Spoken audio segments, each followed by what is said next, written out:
السلام علیکم، میرا نام ہے حافظ طلحہ اور آپ دیکھ رہے ہیں یوٹیوب چینل دا voiceQuran۔ میں آج ایک حدیث نبوی لے کر آیا ہوں کہ ہم جو ہاتھوں میں کڑے یا تویز پہنتے ہیں یہ شرک ہے یا نہیں۔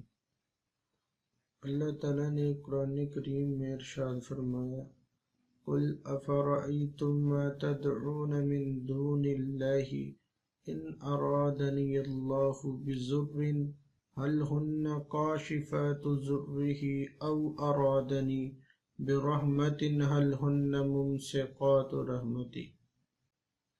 کہ اگر میں کسی کو نقصان پہنچانا چاہوں تو کیا یہ تویز اس نقصان کو روک سکتے ہیں، اور اگر میں کسی انسان پر مہربانی کروں۔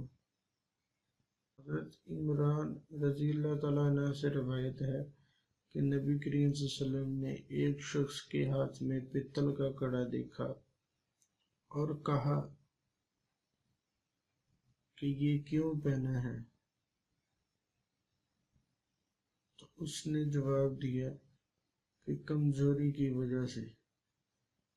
نبی کریم صلی اللہ علیہ وسلم نے فرمایا اسے اتار دو، تو فرمایا یہ کمزوری بڑھانے کے سوا کچھ نہ کرے گی،